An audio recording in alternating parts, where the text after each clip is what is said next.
Gloria al Señor. Vamos a ir a la palabra de Dios. Vamos a Segunda de Corintios.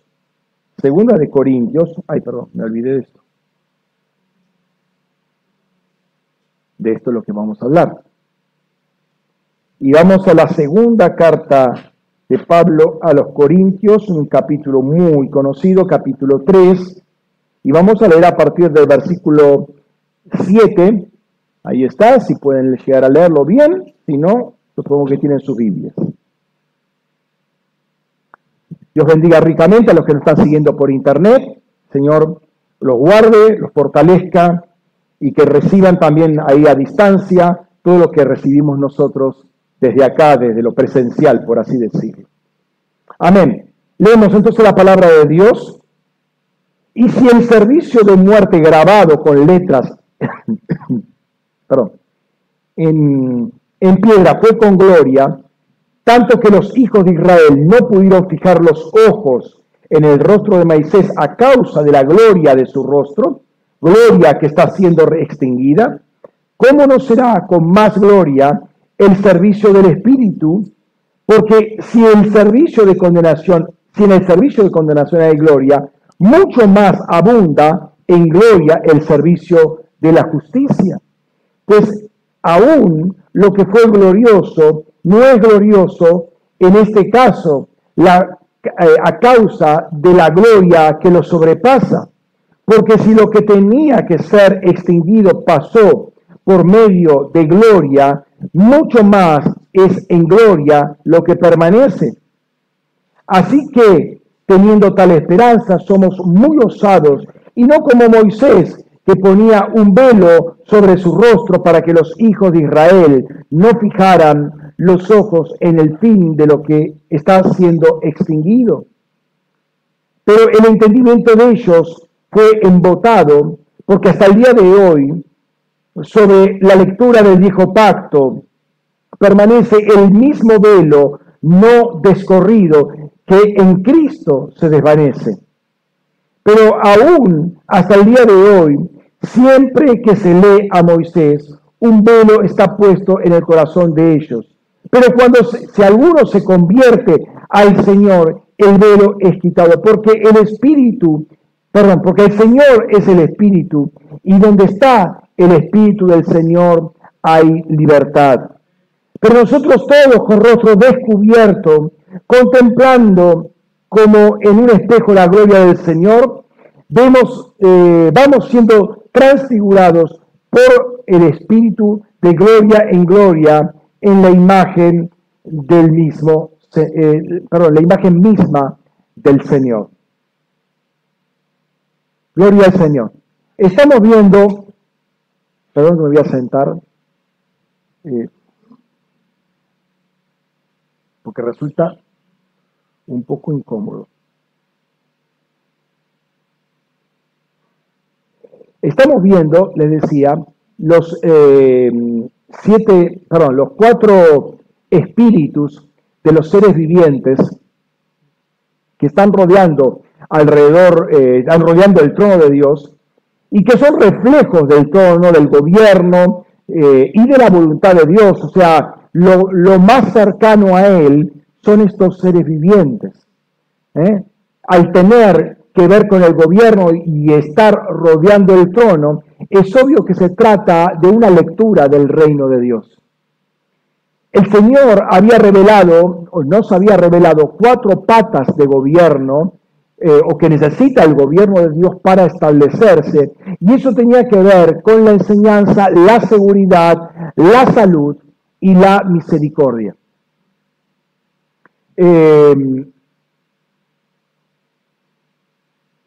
Y entendimos que esas 4 patas tienen que ver con las 4 presentaciones que tiene el Evangelio de Jesucristo.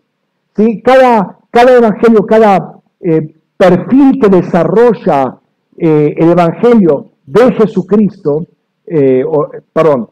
perfil de Jesucristo en el Evangelio correspondiente, muestra ese tipo de facetas, ¿no?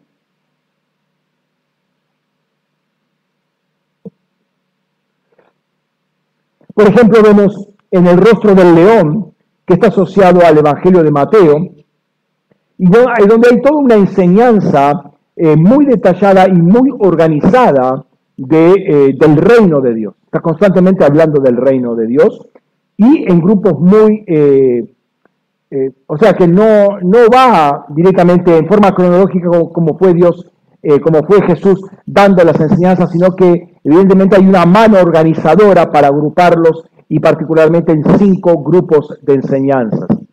Después está el rostro del becerro, está asociado con el Evangelio de Marcos, y hay toda una actividad de Jesús. Habíamos visto que la palabra clave en el Evangelio de Marcos es y enseguida, y enseguida, y enseguida. A cada rato repite esto, mostrando que el ministerio de Jesús no tenía respuesta, no tenía respiro, ¿sí? Terminaba una cosa y seguía con otra cosa más, ¿no? Y fundamentalmente fue un ministerio dedicado a la sanidad y a la liberación, como ahí en Marcos se manifiesta. El rostro del águila volando está asociado con el Evangelio de Juan, viendo la altura que toma el Evangelio, y Juan mismo, pensando también en Apocalipsis, y esta observación distante y aguda tiene que ver con esa visión de guardiana, ¿no? de centinela, de profeta, si se quiere, que ve más allá, al estar muy alto, ve mucho más allá de lo que comúnmente se ve, ¿no?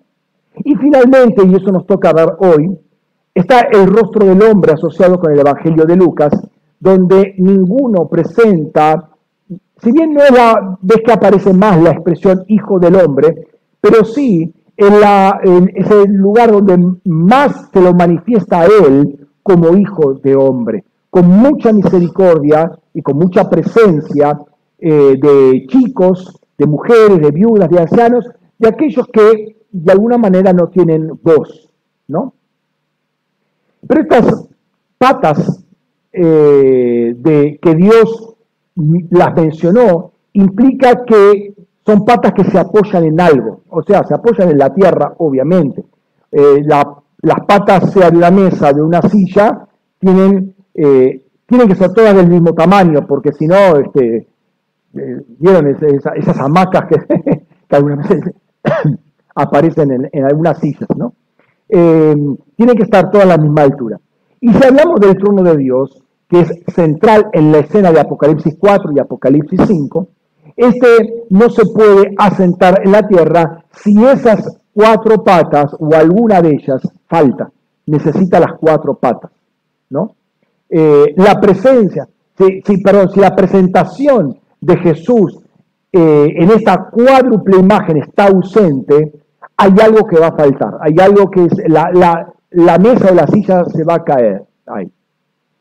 Es interesante que al ser un trono de justicia y juicio, ahí leemos en el Salmo 89:14, la justicia y el derecho son el fundamento de tu trono, la misericordia y la verdad van delante de tu trono. ¿Puede bajarme un poquito mi volumen? Porque está haciendo mucha acople. Poquito. Entonces, es claro que si no hay justicia y no hay juicio, toda presentación va a ser pura verborragia. O sea, hay algo fundamental, la justicia y juicio es como una transversal a todas las manifestaciones de Jesús, ¿no? No son privativos de una de las patas, están todas las patas. La justicia de Dios permea a través de todas ellas. Ahora, es interesante, y desde ya no hay una pata más justa que la otra, ¿se entiende, no?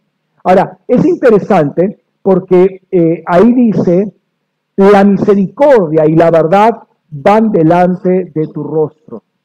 Qué interesante, ¿no? Van delante de tu rostro, estamos viendo el rostro del hombre.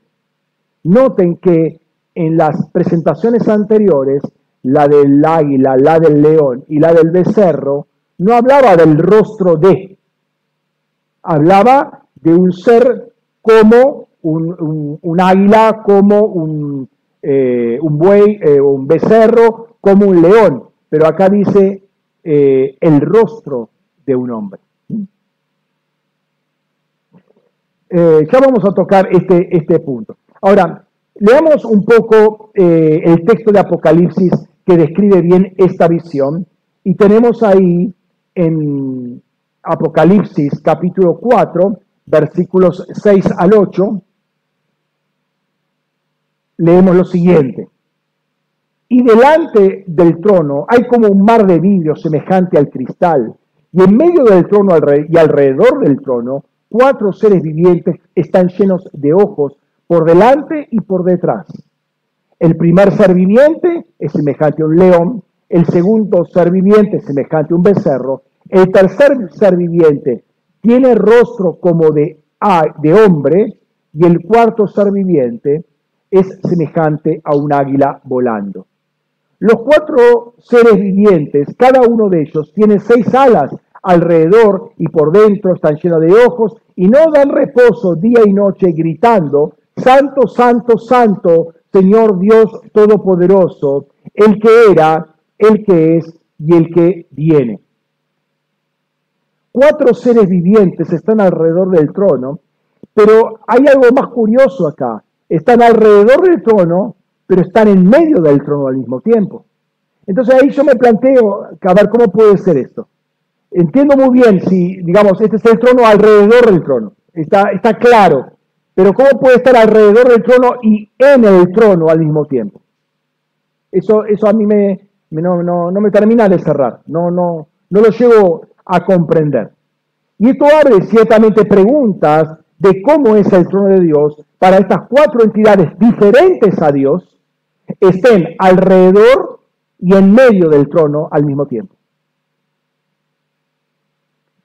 Nos engaña un poco el hecho que tratamos de entenderlo con una mente material, obviamente. O sea, vemos un trono físico y vemos entidades físicas, ¿sí? Que está bien, pueden estar alrededor y o en medio de.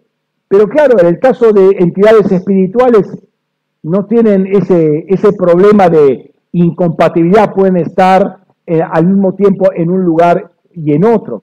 Entonces uno me podría decir, bueno, pero perdón, pastor, el único que puede estar en 2 lugares al mismo tiempo es Dios. Sí, depende cómo sea el trono, porque si el trono más que un sillón, como uno se lo imagina el trono, como un sillón, es un ámbito, es una realidad espiritual, entonces ya ahí la cosa puede ser bastante diferente. Más adelante, cuando aparece la visión del corderito, utiliza la misma expresión. Leemos ahí en Apocalipsis 5:6, y en medio del trono,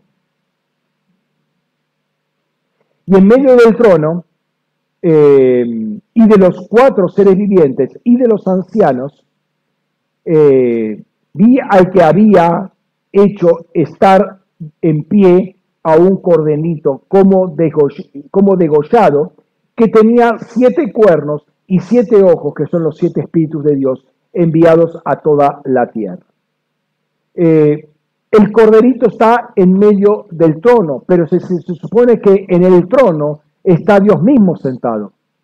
Entonces, si el corderito está en el medio del trono, el corderito está en Dios, ¿sí? Está todo junto. Lo cual no es descabellado porque Cristo está en Dios, ¿sí? Ahora, de nuevo, no dice que Cristo está sentado en el trono, está en medio del trono. Entonces, de nuevo, ¿cómo es este tema? ¿No? Si estuviera sentado, bueno, parado, está bien, pero está en medio del trono. Entonces tenemos que entender el trono como una realidad espiritual, ¿sí? Y dejemos de ver, por ejemplo, los tronos reales como los sillones al estilo francés, ¿sí? Propios de los reyes de tiempos medievales y cosas por el estilo. Pensémoslo como ámbito espiritual, el lugar de la morada de Dios. Ahí está Dios, ahí está el corderito, ahí están los seres vivientes y de alguna manera los seres vivientes, que son entidades diferentes, muy por debajo de Dios, están ahí también. El corderito está ahí porque en el corazón de Dios está el Hijo. Estuvo el Hijo preencarnado, estuvo el Hijo encarnado, está el Hijo glorificado. El Hijo está siempre. Noten la expresión ahí en Juan 1:18, dice, nadie ha visto a Dios, el unigénito Dios, el que está en el seno del Padre, Él lo explicó. Ahí la palabra, que se las pongo, seno, es la palabra griega kolpos. Kolpos es lo más íntimo, ¿sí? Lo que podría ser el corazón, en una persona, el corazón de esa persona, el kolpos, el seno, lo más profundo del ser. Pero también kolpos era el bolsillo al interior de la gente, de los atuendos antiguos, donde uno llevaba alguna riqueza, algún dinero, ¿sí? Entonces, estaba bien adentro, resguardado, no lo llevaba ahí, miren todo lo que llevo, ¿no? Estaba bien ahí adentro esa riqueza, ¿no? Entonces, las cosas de valor se llevaban en el kolpos. Jesús está en el centro del corazón del Padre, es lo más preciado que Dios tiene, ahí está Dios, y es lo que nos entregó para manifestar el propósito de amor que tiene con cada uno de nosotros. Entonces queda claro que el corderito esté en medio del trono de Dios, donde está Dios. ¿Por qué? Porque Jesucristo está en el seno del Padre, está en el kolpos, en el corazón del Padre. Pero ¿cómo es que estos seres vivientes también están en medio del trono? Ciertamente son seres creados, seres diferentes a Dios y a Jesucristo, pero que se postran ante Dios y ante Jesucristo. Y cuando ellos se postran, todos se postran, ¿no? Están tan cerca de Dios y no obstante se postran para adorarle. O sea, son seres, y acá hay 4 en particular, no quiere decir que sean los únicos que existen, pero acá me habla de 4 seres vivientes que tienen una posición de privilegio como nadie, ¿sí? Están ahí bien cerca del trono de Dios y se postran. Yo me pongo a pensar qué tremenda tentación que deben haber recibido estos 4 seres vivientes desde toda la eternidad para levantarse contra Dios. Por creerse que están ahí casi y estar literalmente en el medio del trono de Dios. Bueno, si compartimos el trono de Dios, podemos recibir adoración también. Esa es la gran tentación. Y, o sea, no pensemos en querubín ahora, porque querubín no estaba en este lugar. Pero estos son seres que están acá, bien cerca del Señor. ¿A qué tentación pueden estar sujetos de recibir adoración, ¿no? Pero creo que acá hay un mensaje muy poderoso que no tiene que ver justamente con la caída de querubín y con toda esa historia. Si esos 4 seres vivientes son los 4 rostros de Dios manifestados, por ejemplo, en los 4 evangelios, me está diciendo que aún los evangelios se postran delante de Dios. ¿Lo siguen? Me está diciendo que esos 4 evangelios le declaran constantemente gloria a Dios. Jesús es superior a los 4 evangelios. Si bien los 4 evangelios lo describen a Jesús, Jesús es mucho más superior que eso. Fíjate cómo cuando uno no depende del Espíritu puede caer en un error garrafal. ¿Cuál es el error garrafal? Depender de la letra de los evangelios. ¿Por qué? Porque ya no depende del Espíritu. El evangelio es una descripción muy escueta. Mirá si con 20 capítulos, 28 capítulos de uno, 16 de otro, 24 de un tercero, y así vamos a describir a un Dios infinito. O sea, es una descripción excelente para lo que necesitamos nosotros, Pero Jesús va mucho más allá que eso, y Dios va mucho más allá que eso. Entonces, si no dependemos del Espíritu, vamos a creer que por conocer los evangelios, digamos, de memoria, ya conocemos a Dios. Y eso es un absurdo, porque de alguna manera yo estoy idolatrando mi conocimiento. De alguna manera yo estoy confiando en la descripción más que en la relación con Dios. ¿Me siguen? Cuando nos remitimos solo a lo que los evangelios dicen, aun cuando fueron escritos bajo la inspiración del Espíritu Santo, Jesús es mucho más que eso. Es infinitamente mayor a los evangelios como los tenemos, aunque Jesús mismo es el evangelio de Dios. Pero estas son descripciones, 4 descripciones del evangelio de Dios, que es Cristo mismo. Los evangelios están puestos al servicio del Cristo glorificado, y esto me lleva a una dependencia con el Espíritu Santo que va más allá del conocimiento escriturario.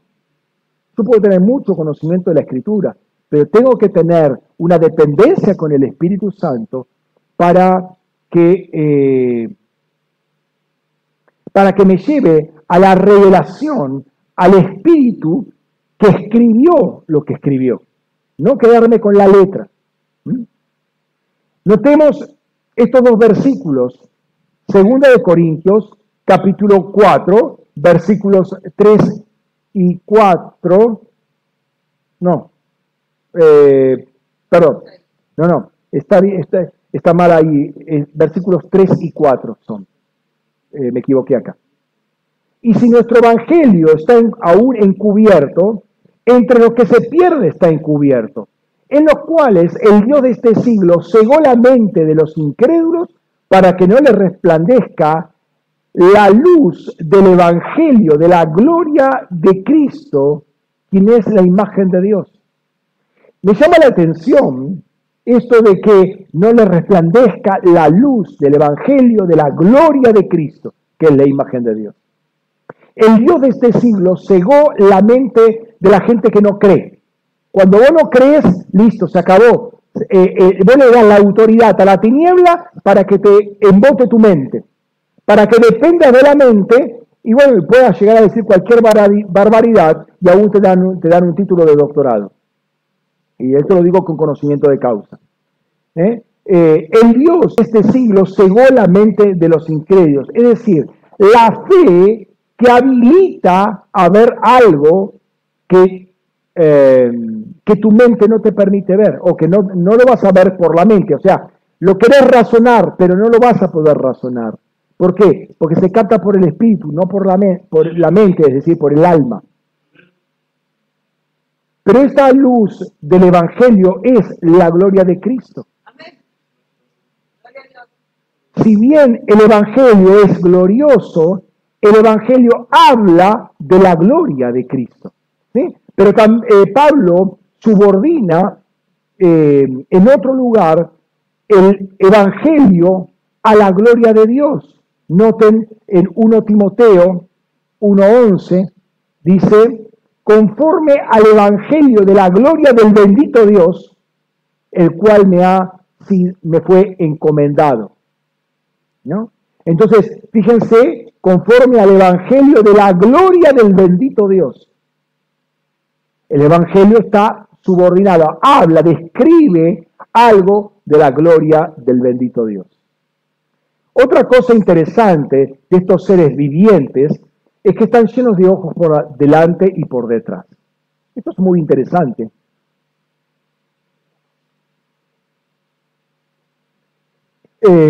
Porque se están mirando estos seres para adelante, los ojos que están delante me miran a mí, suponiendo que yo estoy mirando al ser viviente, pero los ojos que están a la espalda miran al trono de Dios, ¿no? Y probablemente estén mirando hacia el trono, no le van a estar dando la espalda a estos seres vivientes al trono de Dios, ¿no? Así que bueno, con los ojos de la espalda me miran a mí. O yo puedo ver los ojos que tienen estos seres vivientes. Entonces, ellos están mirando hacia adelante y están mirando hacia atrás simultáneamente. Implica que están mirando a toda la realidad espiritual que rodea el trono, pero están mirando al trono mismo al mismo tiempo. Los evangelios miran al Cordero y dan testimonio de él, pero al mismo tiempo nos miran a nosotros y dan testimonio de cómo estamos para que nos alineemos a la figura, a la persona de Cristo. ¿Me siguen? Y eso lo hace a la luz del Evangelio, que es la gloria de Jesucristo. Ahora recordemos en Génesis, capítulo 1, los versículos 3 al 5, cuando aparece el día 1 de la creación, cuando Dios dice, sea la luz, y la luz fue, y vio que la luz era buena, ¿sí? Entonces ya la calificó la luz la calificó a la luz de la luz. O sea, la luz es la norma para calificar todas las cosas, es el metro patrón, todo se mide con respecto a la luz, ¿sí? Noten que ahí fue cuando irrumpe la luz en un mundo caótico, desordenado, vacío, sin propósito, y lo primero que hace Dios es separar luz de tinieblas, llama a uno día y a otro noche, ¿sí? Y califica eso como bueno. Entonces, el Hijo pasa a ser esa luz increada que entra, pasa a ser la medida de todas las cosas. Interesantemente, la filosofía griega y hoy en día la propuesta de origen griego, pero que tiene muchos ribetes que fueron retocados por las décadas, los siglos y aún los milenios, el hombre griego es la medida, el hombre es la medida de todas las cosas. Entonces, si a mí me parece que está bien, es bueno. Si a mí me causa placer, y debe ser bueno, no debe ser tan malo. Si esto me resulta cómodo, debe ser lo correcto. Entonces, hay una cantidad de parámetros que va a tomar el hombre caído, desde una perspectiva griega, el hombre como medida de todas las cosas, para tomar decisiones. No lo toma la decisión de Cristo, que para Dios Cristo es la medida de todas las cosas. Para el hombre caído es la medida de todas las cosas, ¿no? De modo que si al hombre le gusta y si le hace sentir feliz, debe ser bueno. Si conviene, si te hace sentir feliz, es bueno. ¿Sí? Si cumple, es útil para tu propósito, es bueno, etcétera, etcétera. Entonces aparece una cantidad de filosofías tipo humanismo, donde se presenta otras alternativas a la medida de valoración, al metro patrón. ¿Quién lo dice? Bueno, todos lo dicen, pero están mal. El punto es si lo dice Dios o no lo dice Dios. Porque Cristo es la medida de todas las cosas, no la mayoría. Ahí está el tema de la democracia, ¿sí? Que si bien es el sistema político utilizado por excelencia, prácticamente en todo el mundo, no obstante, no es el escogido por Dios. Porque ahí es la mayoría la que tiene razón.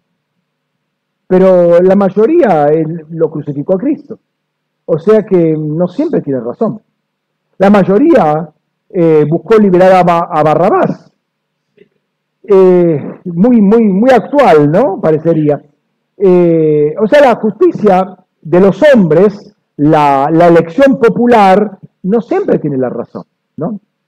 Entonces, tenemos que entender que Jesús es la medida de todas las cosas, y esos ojos de los seres vivientes, y la gran cantidad me habla de una observación minuciosa.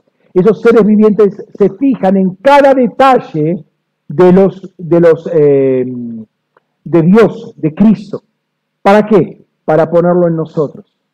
O sea, no está simplemente haciendo una revisión, digamos, curiosa, sino que busca todos los detalles para ver qué nos falta a nosotros e impartirlo en nosotros. Eso es lo que la Biblia va a hablar más adelante somos transformados de gloria, o sea, como lo vimos al principio, somos transformados de gloria en gloria en la imagen del Hijo. Entonces, esos ojos ven con detalle todo lo que nos falta a nosotros. Y mira con detalle todo lo que es Cristo. No se le escapa un detalle. Y lo va a impartir sobre nosotros para ser transformados en la imagen de Cristo. Estos seres vivientes, además, son alados. Tienen alas, particularmente tienen 6 alas. El único animal que se escribe con alas es un águila, pero el águila, aún esa águila, tenía 6 alas. No es el águila común que no estamos acostumbrados a ver. El león también tiene 6 alas, el becerro también tenía 6 alas, y este ser con rostro de hombre también tiene 6 alas. O sea, bastante curioso que tengan alas. Ahora, sabemos que el 6 es un número de hombre, entonces, de alguna manera están asociados al hombre. Es un número de creación, es un número que me habla de algo incompleto. ¿Por qué? Porque el único completo es Dios, el único perfecto es Dios. Aún los seres vivientes tienen 6 alas, no tienen 7. El único que tiene los 7 espíritus de Dios en forma completa, en forma completamente encendida, es Jesucristo. Pero también el 6 tiene que ver, le decía, con el hecho de que son criaturas y son imperfectas. No importa qué tan cercano a Dios estés, seguís siendo criatura, y toda criatura es imperfecta. Por perfecta que sea, es imperfecta. Si vale el juego de palabras, ¿no? Son muy tremendas, muy sublimes, muy santas, muy próximas a Dios, pero criaturas al fin. Y fíjate cómo aquel que fue perfecto en sabiduría, acabado en hermosura, lleno de todo eso, como querubín, se levantó queriendo ser un poquito más que Dios y queriendo sentar, y lo mismo la sabiduría, que se levantó y quiso subirse por el trono de Dios, arriba del trono de Dios todavía, se la creyó. ¿Sí? Entonces, mi pregunta de nuevo es, la tentación que tienen estos seres vivientes de no creérselas, que por estar en la posición que están, tienen derecho de ser adorados como Dios lo es. Hay un mensaje para el hombre aquí, porque habla del gobierno divino y el gobierno está destinado, y el hombre es el que está destinado a gobernar. Noten el rostro de hombre y el hombre que está destinado a gobernar. Porque si habla de gobierno divino, el hombre está destinado por diseño a gobernar. Génesis capítulo 1, versículo 26 al 28.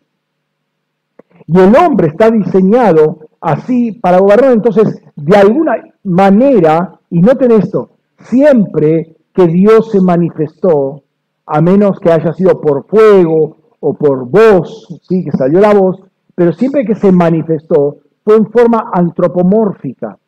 Formas preencarnadas eran antropomórficas, o sea, tenían forma de hombre. ¿Sí? O sea, buscaba Dios manifestarse como un ser humano. De hecho, cuando hace a los hijos, a los seres humanos, los crea a imagen y semejanza de Dios. Es decir, que hay algo especial con el hombre que Dios tiene, ¿no?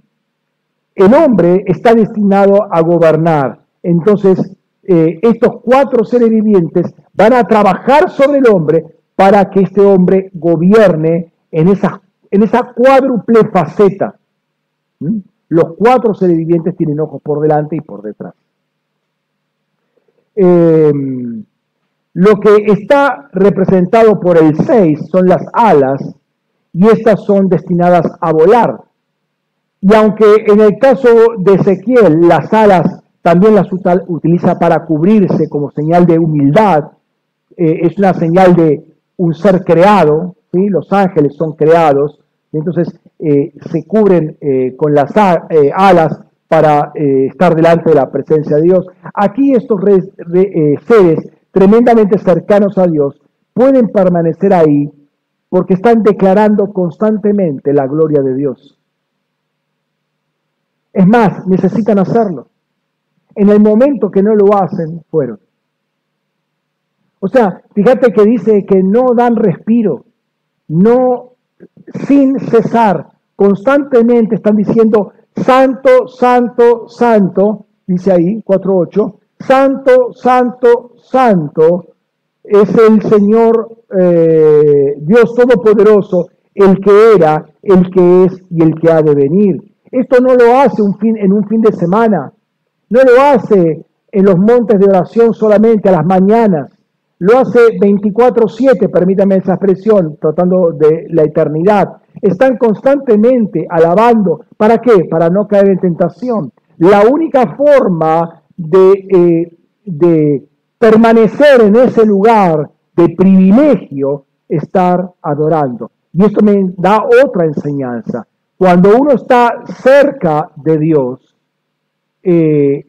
va a ser más proclive a estar adorando a Dios más continuamente. O sea, toma conciencia de por qué la presencia de Dios está acá. De modo que, ¿por qué soy digno de que la presencia de Dios esté en este lugar? Entonces, al estar consciente de eso, yo suelto adoración, ¿sí? La conciencia de la cercanía de Dios o de mi lugar de privilegio de estar cerca de Dios hace que yo adore. Además no dice que declaran, dice gritan. ¿Tenés voz? ¿Tenés voz? Con Z. ¿Tenés voz? Dice gritan. ¡Santo, santo, santo! ¡Santo! Fuerte. Se la pasan gritando constantemente. Está la presencia de Dios ahí. O sea, aquella persona, perdónenme, no quiero ofender, que me dice, uy, sí, se siente la presencia de Dios, pero no abre la boca. Me parece que está viviendo una fantasía. Porque si tuviera la presencia de Dios, primero estás tirado en el piso. Y después no te cansas de adorarlo a Dios. Ahora, por eso, se siente la presencia de Dios en este lugar. Dios está aquí. Mirá, si Dios estaría aquí, estaríamos todos planchados, literalmente. Ahora, esto no quiere decir que Dios en su misericordia se haga presente en una forma velada, diría, porque Dios prometió, ¿sí? Cuando hay dos o más reunidos en su nombre, dos o tres congregados en tu nombre, Él estaría en medio de ellos. Esta es una promesa de parte de Dios, y Dios de alguna manera se hace manifiesto ciertas veces con algo de su presencia. Pero de ahí a estar como estaban estos seres vivientes, bien cercanos a Dios, hay una gran diferencia, ¿no? Hay grados de manifestación de la presencia de Dios. En otras palabras, entonces acá hay una doble dirección. La conciencia de su presencia hace declarar esto porque uno toma perspectiva de quién está sentado en el trono y qué tan cercano el trono está a mi vida. Y la única manera de no ser fulminados con su presencia es estar adorando a Dios, a grito pelado, si fuera el caso, ¿no? No se dan reposo día y noche, ¿sí? ¿Por qué? Porque al hacer esto tampoco piensan en otra cosa. O sea, si vos estás hablando, dando una adoración consciente, o sea, vos estás prestando atención a lo que vos estás hablando. O sea, vos no podés estar escuchando a una conversación y soltando otra cosa totalmente diferente. O sea, el hecho de estar hablando te hace concentrarte en lo que estás hablando, de modo que tu mente no va a estar divagando por aquí y por allá y pensar en una cosa rara, como ser, che, ¿no me podrían adorar a mí un poquito? Sí, ya que estoy en medio del trono, ¿por qué no tengo derecho? Entonces, noten, el estar hablando, declarando eso, me indica que yo estoy consciente, estoy con mis sentidos puestos en lo que estoy viendo y no le doy a mi mente el lugar para pensar en otra cosa. El problema de muchas personas, digo, de muchos cristianos, es que piensan lo que no deben pensar porque están ociosos, tienen su mente ociosa. En vez de estar adorando a Dios, la tienen en otra cosa, por eso le dan cabida a espíritus inmundos para pensar cualquier otra cosa. Eso no viene de Dios. ¿Me estás escuchando? Eso no viene de Dios. Aprender de los seres vivientes constantemente, delante de la presencia de Dios, estar adorando a Dios. Porque no se dan el lujo de pensar en otra cosa, porque no quieren perder ese lugar de privilegio.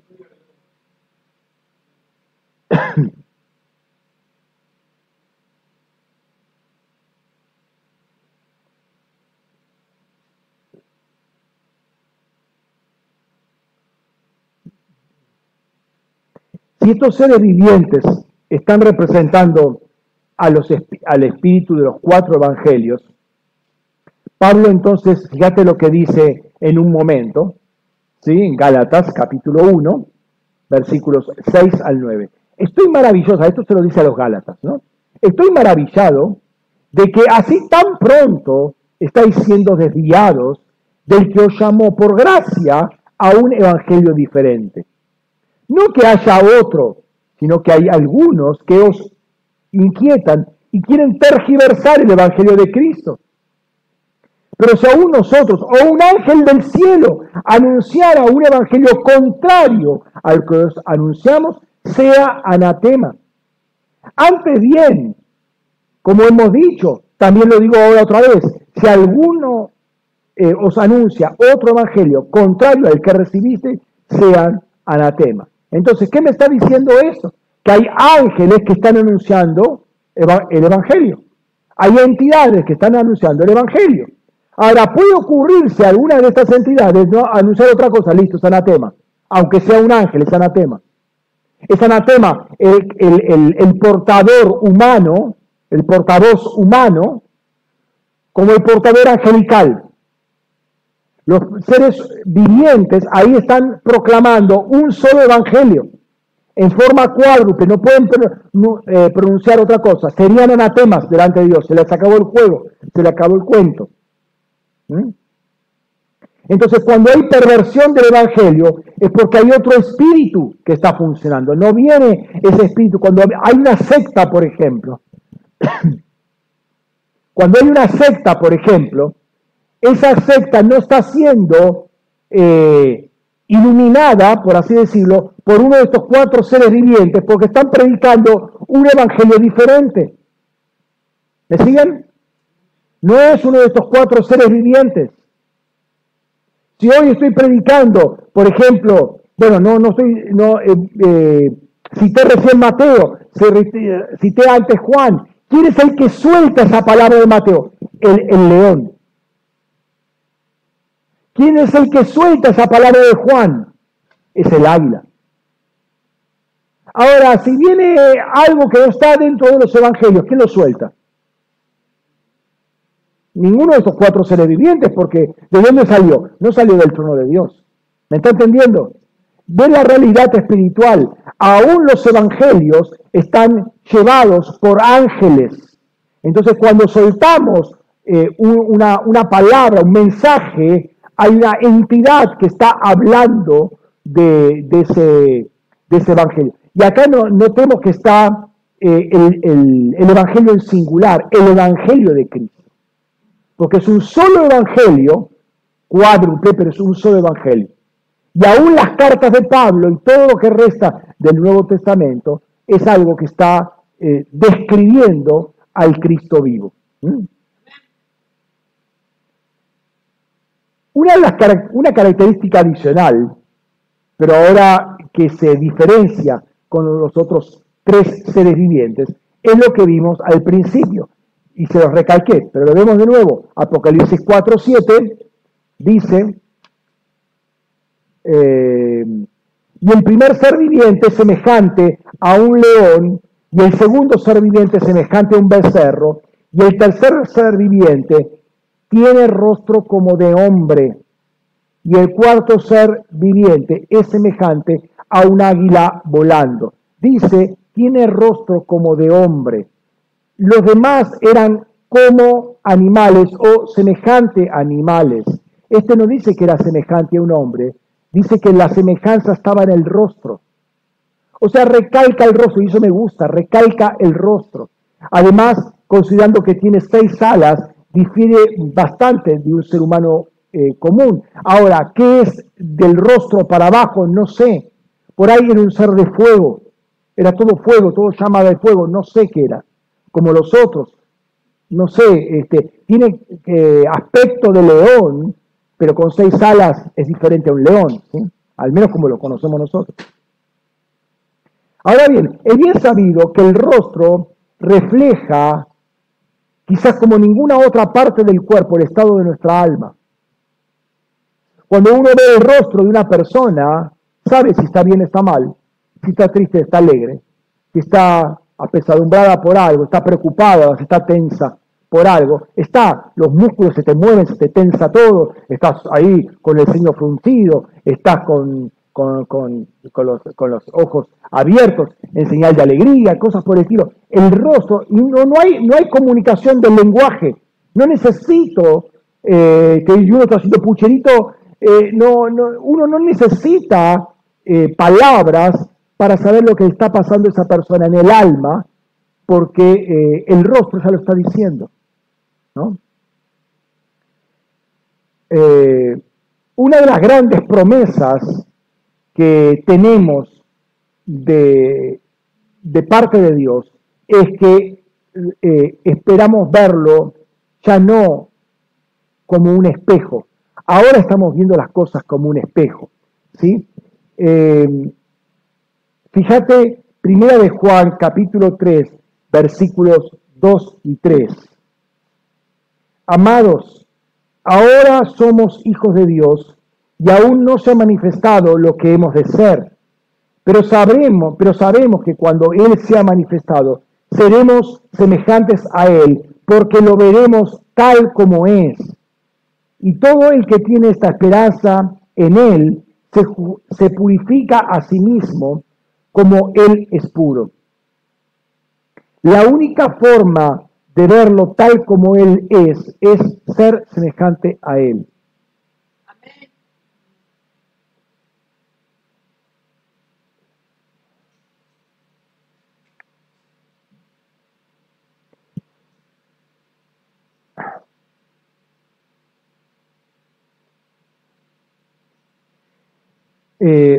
En cierta medida ya somos hijos de Dios, 100% hijos de Dios, ¿sí? Ahí lo está diciendo, Ahora somos hijos de Dios. Pero hay una cosa que todavía no está completada, dice, aún no se ha manifestado lo que hemos de ser.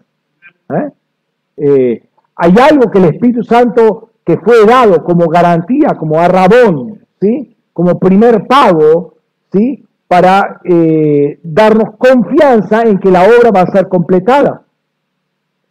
Pablo va a decir en 1 Corintios capítulo 13 que ahora vemos como en un espejo, veladamente. Los espejos de aquel tiempo eran un pedazo de bronce pulido. Y mira, por más que pulas el bronce, la imagen que te va a reflejar no es como la de los espejos actuales, ¿sí? Es una imagen amarillenta, por empezar, y que no tiene la calidad que tiene un espejo actual. Entonces, hay algo que para verlo necesitamos, es ser semejantes a Él. Eso es lo que está haciendo el Espíritu Santo con nosotros. En este sentido, me interesa la vida de Moisés. Notemos lo que dice acá en Éxodo capítulo 33, versículo 11. Dice, y Yahvé hablaba con Moisés cara a cara, como un hombre suele hablar con su amigo. Luego volvía al campamento, Pero el joven Josué ben Nun nunca se apartaba de en medio de la tienda. Y al final de sus días, cuando se describe en Deuteronomio, y vamos a Deuteronomio capítulo 34, versículo 10, dice, pero no se ha levantado aún otro profeta en Israel semejante a Dios, a quien Yahvé trataba cara a cara. En otro pasaje dice, boca a boca hablo con él. O sea, estaba muy cercano a Dios. Obviamente era pecador, sí era pecador, pero ciertamente vivía los tiempos del Nuevo Testamento, ¿sí? Pero cuando él veía cara a cara, cuando entraba en el tabernáculo y hablaba con Dios, dice la palabra que su rostro se le iluminaba, ¿sí? Y esto ya lo hemos mencionado en otras oportunidades, en otros mensajes, y también lo habíamos visto en la escuela que tuvimos de Guerra de Semillas, ¿no? La luz del Evangelio, de la gloria de Cristo, se reflejaba en su rostro. Ahora, quiero decirte esto, todos nosotros, de alguna manera, en el Espíritu, estamos brillando. ¿Por qué? Porque estamos siendo confrontados con esa luz del Evangelio, ¿sí? Ahora, todavía no está terminada la obra, ¿sí? Cuando seamos semejantes a Él, cuando todos esos ojos tomen lo de Cristo y lo reemplacen por nuestras falencias, entonces sí vamos a brillar como brilló en su momento Adán cuando caminaba en el huerto, obviamente antes de caer, ¿no? La Biblia dice, Dios es luz, ¿sí? Y no hay tiniebla en ella, primera de Juan 1:5, Dios es luz, ¿no? Y sabemos que el que se expone a la luz brilla. Por eso la gente, algunos no quieren que sus obras salgan a la luz. ¿Por qué? Porque quieren vivir en tinieblas, quieren vivir una doble vida, quieren vivir en oscuridad, ¿sí? Entonces ahí es muy peligroso. No es de Dios eso, no es de Dios. Y sabemos que hay varias lecturas sobre este tema de Moisés, de ponerse un velo cuando salía del tabernáculo, ¿sí? Leemos, por ejemplo, en Éxodo 34, versículos 33 al 35, dice lo siguiente. Y cuando acabó de hablar con ellos, se puso un velo sobre su rostro. Sin embargo, cuando Moisés entraba en la presencia de Yahvé para hablar con él, se quitaba el velo hasta que volvía a salir. Al salir, hablaba con los hijos de Israel lo que había sido ordenado. Y contemplaban los hijos de Israel el rostro de Moisés, pero cuando resplandecía, Moisés se volvía a ponerse el velo sobre su rostro hasta que entraba a hablar con él. Él hablaba cara a cara o boca a boca con Dios sin velo. Esto me dice algo. A ver, si el velo es la religión típicamente, el pecado típicamente, o sea, yo no puedo ir con dobleces a Dios. Yo no puedo ir con un doble mensaje, no me puedo acercar con un velo de religión al Señor. Yo me tengo que acercar sin velo. Y eso va a ser lo que va a hacer brillar mi vida, ¿sí? El estar delante de la presencia de Dios va a traer peso de gloria en cada uno de nosotros, como dice 2 de Corintios capítulo 4. Peso de gloria, ¿sí? Porque yo me acerco a Dios sin velo, a rostro descubierto, ¿sí? Pero recordemos que en el tabernáculo había un velo y ese velo señalaba la separación y la inaccesibilidad del sacerdocio al lugar santísimo. Lo del día de la expiación era una excepción, una excepción que Dios daba para que pudieran ser remitidos sus pecados con muchas cláusulas, ¿no? Para que no quedara fulminado el sumo sacerdote. Ese velo señalaba entonces separación y una inaccesibilidad al trono de Dios. Pero ese velo se parte de arriba abajo, no ahora en el tabernáculo, sino en el templo, el día que Jesucristo murió. ¿Se acuerdan? ¿Sí? Se partió el velo de modo que ahora no hay separación entre lugar santo y lugar santísimo, entonces el acceso al trono de Dios está abierto para todos. Entonces, a la luz de esto, Moisés ya vivía en tiempos del Nuevo Testamento porque podía presentarse al Señor, podía entrar en el lugar santísimo, hablar con Dios cara a cara sin velo. Pero también el Nuevo Testamento nos da a entender, en este pasaje que hemos leído al principio, que el velo era para no poner los ojos en lo transitorio. Ahora es muy común en nosotros. Obviamente es un ministerio que viene de Dios, o sea, es un ministerio con gloria, y lo va a decir ahí. Pero es muy común en nosotros quedarnos en el Antiguo Testamento y quedarnos nadando, por así decirlo, navegando en las glorias del Antiguo Testamento. Hermano, el Antiguo Testamento no tiene nada que hacer con respecto al Nuevo Testamento. Si aquello fue con gloria y ello pasa, ¿con cuánta más gloria va a ser la impartición del Nuevo Testamento? ¿Sí? ¿Con cuánta más gloria va a ser el ministerio del Espíritu Santo? ¿Sí? Lo leemos de nuevo este pasaje. Y si el servicio de muerte grabado con letras en piedras fue con gloria, tanto que los hijos de Israel no podían fijar los ojos en el rostro de Moisés a causa de la gloria de su rostro, gloria que se está siendo extinguida, ¿cómo no será con más gloria el servicio del Espíritu? Porque si en el servicio de condenación hay gloria, mucho más abunda en gloria el servicio de la justicia. Pues aún lo que fue glorioso no es glorioso en este caso a causa de la gloria que lo sobrepasa. Es decir, es como tratar de iluminarnos con un fosforito, ¿sí? Y el sol.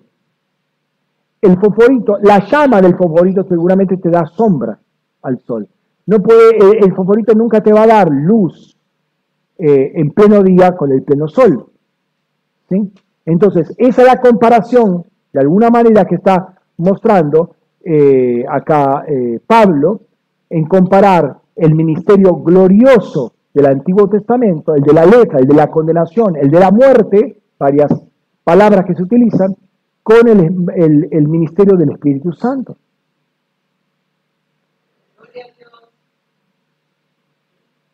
Pero no, porque si lo que tenía que ser extinguido pasó por medio de gloria, mucho más es en gloria lo que permanece. Así que teniendo tal esperanza, somos muy osados, no como Moisés, que ponía un velo sobre su rostro para que los hijos de Israel no fijaran en el fin de lo que estaba siendo extinguido. Pero el entendimiento de ellos fue embotado, porque hasta el día de hoy, cuando sobre la lectura del viejo pacto permanece el mismo velo, no descorrido, que en Cristo se desvanece.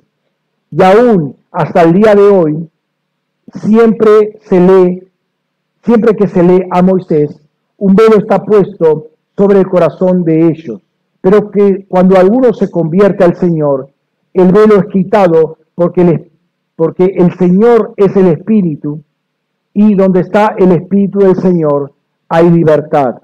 Pero nosotros todos, con rostro descubierto, contemplando como en un espejo la gloria del Señor, vamos siendo transformados por el Espíritu de gloria en gloria en la imagen misma del Señor.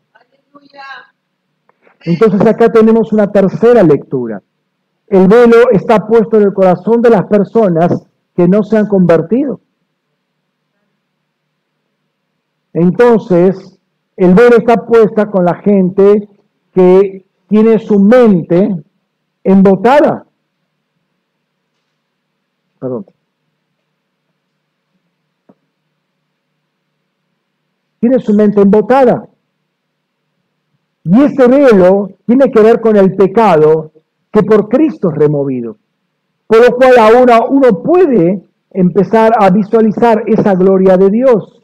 No importa cuánto lean las Escrituras, si Cristo no está en el corazón, si no está en el medio de tu corazón, el corderito no está en el medio de tu corazón, es inútil, nunca vas a entender las Escrituras.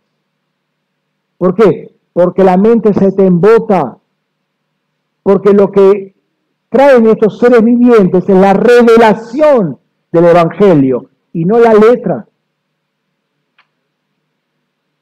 Y aquí Pablo introduce el tema de la libertad en el Espíritu. Uno comienza a ser guiado por el Espíritu Santo y esa experiencia es una experiencia gloriosa que tienen los hijos de Dios, ser guiados por el Espíritu Santo. No obstante, ahí dice, contemplando como en un espejo la gloria de Dios. Todavía estamos contemplando como en un espejo la gloria de Dios.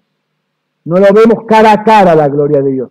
La estamos viendo como por un espejo, ¿no? No hay una contemplación directa.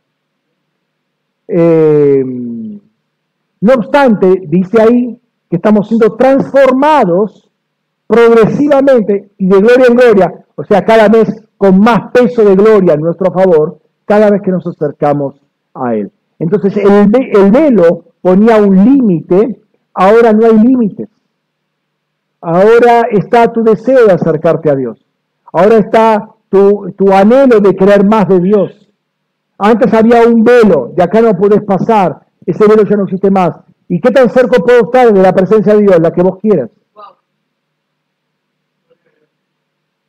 Dice en Efesios capítulo 3, versículos 10 al 12, que por la fe de Jesucristo podemos salir a darle la enseñanza a los principados y potestades en los celestiales, pero también podemos entrar a su presencia por la fe de Jesucristo.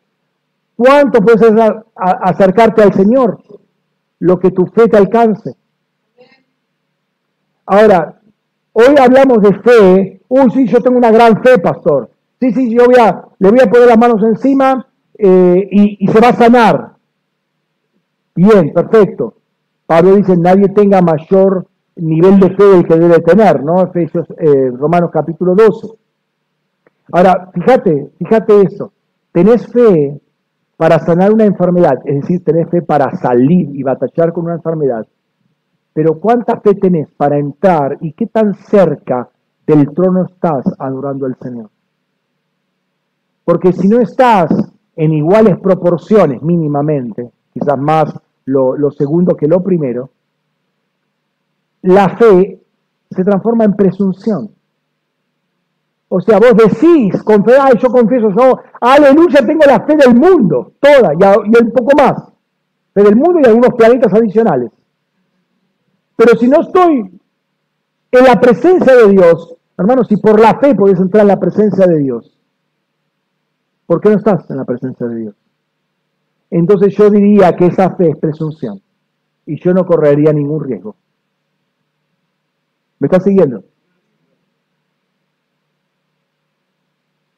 Ahora, hay una realidad muy básica que todos conocemos. Jesús tuvo que hacerse hombre, ¿sí?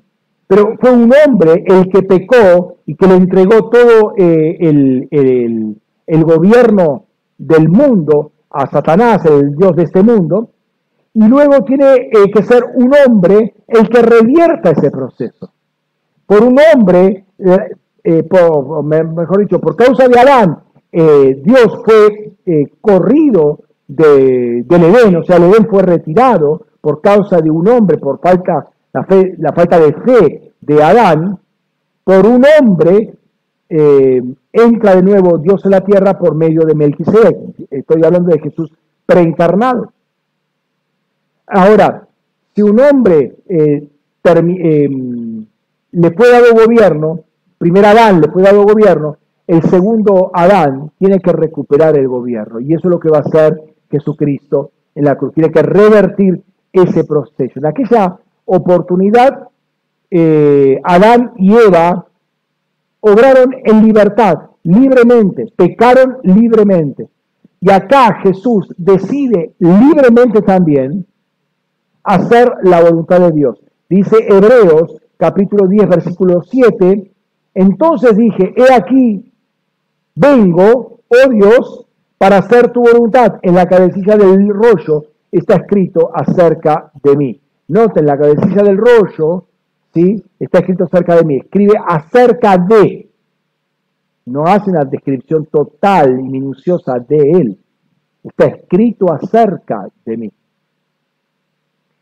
Entonces, acá está la decisión de Dios, de Jesús, de hacer la voluntad de Dios. Jesús fue probado en todo. Y dice en Romanos capítulo 5, versículos 12 al 21, no lo tengo acá en pantalla, es muy largo el pasaje, pero es muy descriptivo para entender el paralelismo y la antítesis que se manifiesta entre el primer Adán y lo que hizo, y el segundo Adán y lo que hizo. Notemos que primeramente, siempre la manifestación del Cristo preencarnado fueron antropomórficas, como les había dicho anteriormente. Es decir, tenían apariencia de hombre. Dios tenía apariencia de hombre. El Hijo tiene intención de manifestarse como hombre porque es la creación más sublime de Dios, ¿no? El caso más típico es el de Melquisedec, quien le hace participar a Abraham de pan y vino, que si bien no es su cuerpo y su sangre, porque era preencarnado, ¿sí? No había cuerpo, no había genealogía, pero sí le introduce en la genética de Adán lo que trae desde el cielo. ¿Para qué? Para que después de 42 generaciones pudiera nacer Jesucristo. Dice Hebreos capítulo 2, versículos 14 al 16. Así que, por cuanto los hijos fueron consubstanciales con sangre y carne, de igual manera él también participó de lo mismo, para que hiciera ineficaz por medio de la muerte al que tenía el imperio de la muerte, esto es, al diablo, y librara a los que por temor a la muerte están sujetos a vivir en esclavitud, porque ciertamente no viene en ayuda de los ángeles, sino que viene en ayuda de la descendencia de Abraham. O sea que, de alguna manera, el propósito es el sacerdocio. Dios nos da un propósito, un objetivo sacerdotal.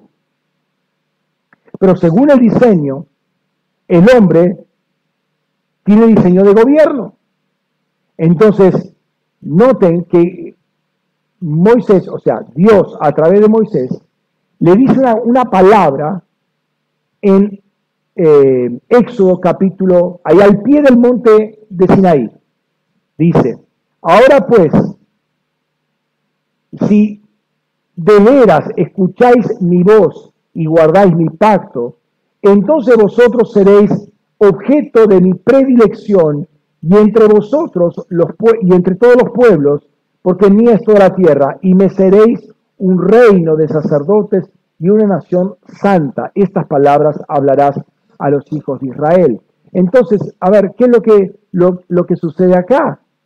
Dios tenía intención de restaurar el gobierno en Israel para administrar a todo el mundo, como un reino de sacerdotes. Pero tenían que escucharlo a Dios, y el pueblo de Israel no quiso hacer esto. Y lo que hizo, todo lo contrario, dice, bueno, Dios, Moisés, habla tú con Dios, no sea cosa que nosotros muramos, y todo lo que vos digas nosotros vamos a obedecer. Obviamente no lo obedecieron tampoco, pero esa negligencia, perdieron esta capacidad de ser un reino de sacerdotes para tener una tribu que no reinaba y era una tribu sacerdotal. Pero no reinaba. Porque el reino me habla de territorialidad. Y la tribu de Leví no tenía territorialidad. Entonces, ellos rechazaron la propuesta de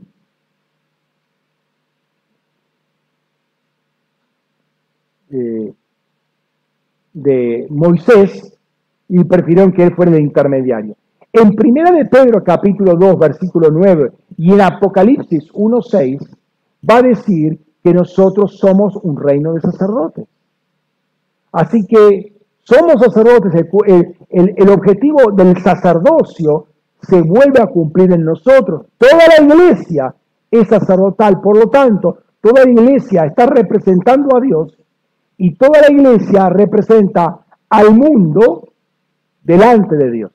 Es decir, la iglesia es el intermediario, por así decirlo, entre todos los hombres en lo que hace a intercesión, entendiendo que ahora es la unión Cristo-Iglesia, ¿sí? Entonces, que diga reino, a mí me implica territorialidad y gobierno. Lo que Adán perdió e Israel rechazó, Jesús se lo entregó a su iglesia y lo constituyó en cada uno de nosotros. Y este es el rostro del hombre. Es el gobierno que no está pensado para el águila, no está pensado para el león, ni para el becerro, sino que está pensado para el rostro del hombre. Y el rostro del hombre es el mejor que manifiesta la naturaleza gubernamental de Dios. Cuando vemos los diferentes gobiernos humanos,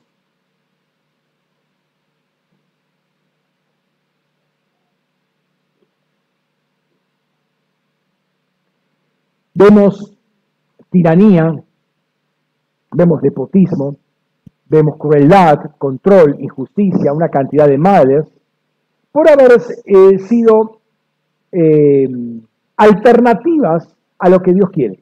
O sea, el hombre decidió gobernar al hombre a su manera. ¿Sí? En vez de gobernar la creación, se dedicó a gobernar hombre contra hombre. ¿Sí?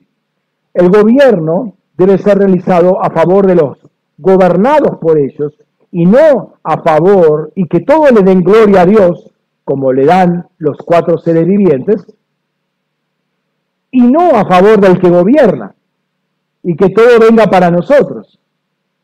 O sea, en Argentina, para poner un caso conocido, por así decirlo, los que gobiernan buscan favorecerse a ellos mismos. Y si te queda algo, bueno, sobre todo para el tiempo de elecciones, ahí te lo entregas. Si hay un baldecito de asfalto, te asfalto la calle. ¿Sí? Si hay una rama que está demasiado larga, bueno, te la corto ahí. Tiempo de elecciones, todo es permisible. Uno se hace misericordioso, se manifiesta el corazón de Dios, etcétera, todo, ¿no? Pero justamente vemos todo eso porque no es el gobierno de Dios. Vemos toda esa injusticia porque no es el gobierno de Dios. Entonces, todos son para el propio provecho, lo que levanta quejas, levanta murmuración, levanta parches que se tienen que poner, se pone una ley, no, después se pone una resolución, no, después se pone un DNU, no, después se pone una Cámara de Diputados, la de Senadores. Hay una mezcla, nadie sabe qué es qué cosa, ¿sí? Hoy se habla de la ley que no permite juntarse para celebrar cultos, pero no es ley, es resolución. O sea, si yo me junto, no estoy violando ninguna ley. ¿Me están escuchando? Entonces hay tal confusión con las palabras que uno no sabe qué es lo que tiene que hacer. Hay algunos pasajes característicos que muestran el corazón de un buen gobernante. Y eso tiene que ver con la justicia, obviamente. Y uno puede ver, uno no puede ser un buen gobernante sino justo.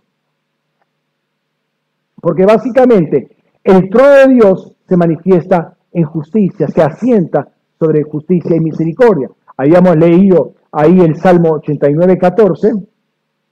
Epa, no lo puse. Ahí está. Salmo 89:14, ¿sí? Si se asienta sobre justicia y derecho, pero delante de su rostro va la misericordia y la verdad.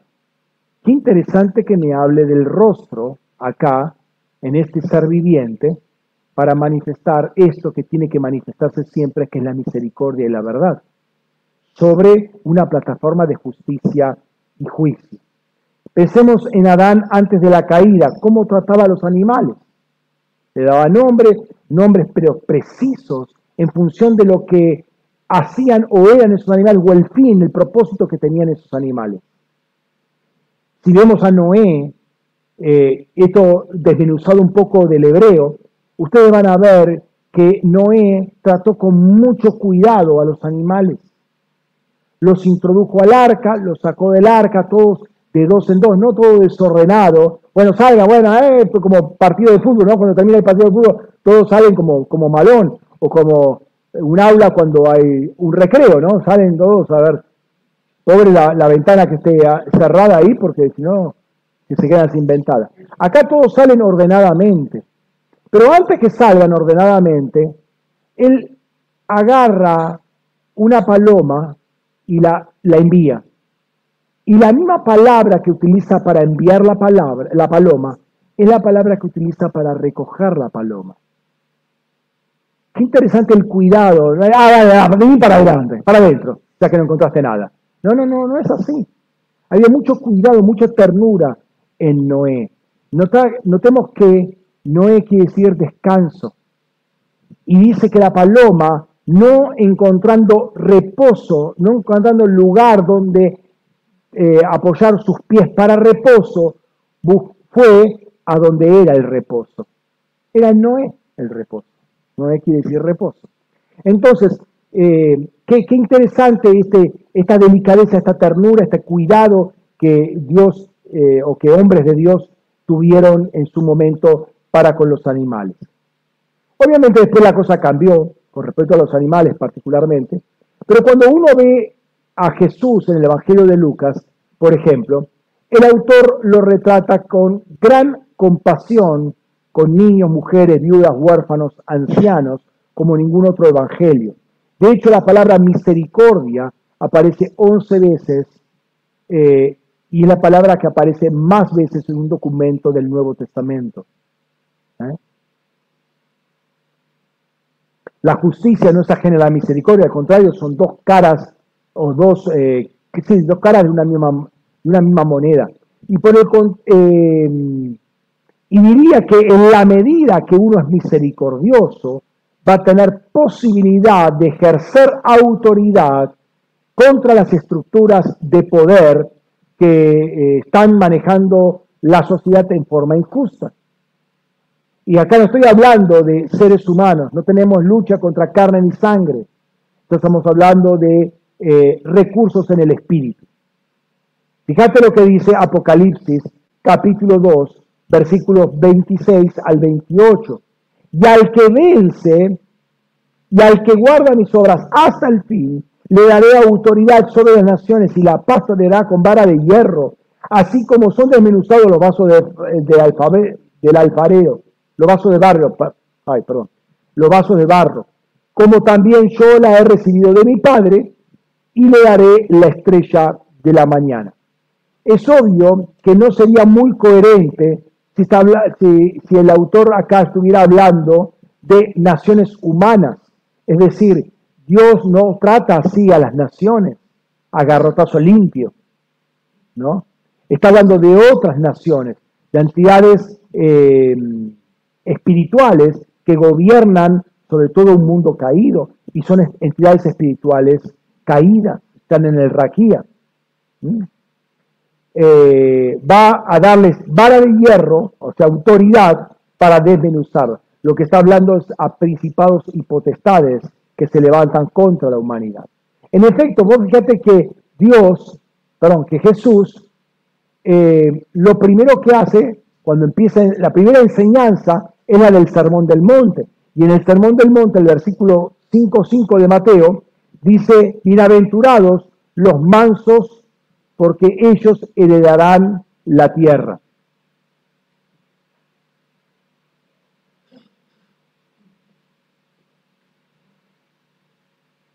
O sea, no depende de fuerza humana.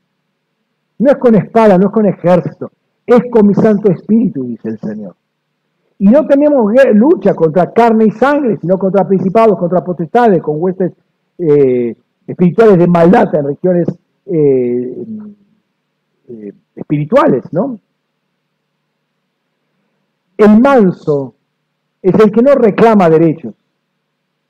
Hoy fíjense que todas las protestas, por lo general, tenemos derecho. Y por supuesto, cuando vos reclamás derechos, ya no sos manso. Claro, obviamente se entiende que se está haciendo un grado de injusticia, pero en Dios no hay injusticia, porque ese es un gobierno, el de Dios es un gobierno, el de los hombres es otro gobierno. Entonces en el gobierno de los hombres no hay justicia ni nada que se le parezca.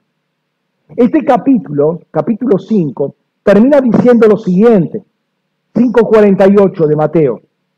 Sed pues vosotros perfectos como vuestro Padre es perfecto. Ahora, el pasaje paralelo de Lucas va a decir, en Lucas 6:36, haceos compasivos como vuestro Padre es compasivo. Y si uno lo busca en otra traducción, por ejemplo, Biblia de las Américas, va a decir, sed misericordiosos, así como vuestro Padre es misericordioso. En otras palabras, debemos ser perfectos en misericordia. O sea, no voy a poder ejercer autoridad sobre los principados y potestades si no soy misericordioso con los débiles, con los marginados, etcétera, etcétera. No para diseñar un movimiento político, sociológico y cosas por el estilo, no. Simplemente para atender sus necesidades como Jesús mismo lo hacía. Pero es un principio. Fíjate, Jeremías, capítulo 9, versículos 23 y 24, dice, así dice Yahvé, no se alabe el sabio en su sabiduría, ni se alabe el valiente en su valentía, ni se alabe el rico en sus riquezas, sino alábese en esto el que se haya de alabar, que me entiende, entenderme y conocerme que yo soy Yahvé, que hago misericordia, juicio y justicia en la tierra, porque estas cosas quiero, dice Yahvé. Cuando María, la madre de Jesús, es agasajada por Elizabeth, la madre de Juan el Bautista, entonces ella entona una canción de alabanza que tradicionalmente se la conoce como el Magnificat. ¿Por qué? Porque en latín es la primera palabra que aparece, en castellano es engrandece, Magnificat. ¿Sí? Y básicamente es un cántico de gratitud a Dios. María agradece a Dios y afirma, entre otras cosas, su misericordia es de generación en generación para los que le temen. Hizo proezas con su brazo, esparció a los soberbios en la intención de su corazón. Quitó de los tronos a los poderosos y exaltó a los humildes. A los hambrientos colmó de bienes, y a los que se enriquecen envió vacíos. Acudió en ayuda de Israel, su siervo, recordando su misericordia con Abraham y su simiente para siempre, conforme habló a nuestros padres. Cuando la Biblia dice o menciona, se acordó, Dios se acordó, o Dios recordó, no es que Dios tiene un lapsus de pérdida de memoria. Claro, sí, cómo me había olvidado ese detalle. No, obviamente no es así. ¿Qué quiere decir acordarse? Es que ahora es el tiempo de actuación. O sea, había una promesa de parte de Dios que estaba esperando, ahora es el tiempo de actuación. Entonces se acordó Dios. Es decir, todo acto de violencia espiritual de parte de Dios está fundado en la misericordia que Dios ha tenido para su pueblo. Noten que en medio de todo esto está la justicia de Dios. Es decir, todo acto de guerra espiritual está fundado en la previa misericordia manifestada de parte de Dios. ¿Me siguen? De hecho, milagros como el de sanar la esterilidad de Elizabeth fue un acto de misericordia. Dice en Lucas 1:58, noten, y sus vecinos y parientes oyeron que el Señor había engrandecido su misericordia con ella y se regocijaban juntamente con ella. Es decir, el milagro no es el milagro en sí, es una manifestación de la misericordia de Dios. O sea, un corazón duro, no misericordioso, no compasivo, un hielo, un témpano. Dudo que pueda hacer algún milagro. ¿Por qué? Porque no está en él tener misericordia. Y lo que Dios quiere es que hagamos misericordia. Cuando nace Juan el Bautista y Zacarías recibe la voz, él entona una canción, un cántico, que se llama el Benedictus. Primera palabra del latín, donde aparece este cántico, que es bendito. Y dice ahí en 68 al 75, sigo en Lucas 1, bendito el Señor Dios de Israel, porque visitó e hizo redención a su pueblo, y nos levantó un cuerno de salvación en la casa de David su siervo, tal como habló desde el principio por la boca de sus santos los profetas, salvación de nuestros enemigos y de la mano de todos los que nos aborrecen, para hacer misericordia con nuestros padres y acordarse de su santo pacto, del juramento que juró a nuestro padre Abraham, de concedernos que rescatados de la mano del enemigo o de los enemigos, les sirvamos sin temor, en mansedumbre diría, ¿no? En santidad y en justicia delante de él todos nuestros días.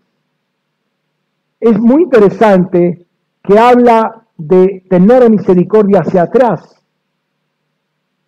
¿Cómo Dios va a tener misericordia de gente que ya pasó a otro grado de existencia, que ya murió físicamente hablando? Noten lo que dice ahí. Para hacer misericordia a nuestros padres, pero ya sus padres habían muerto, está hablando de Abraham, Isaac, Jacob. Se habían muerto hace cientos de años. ¿Cómo es que se entiende hoy?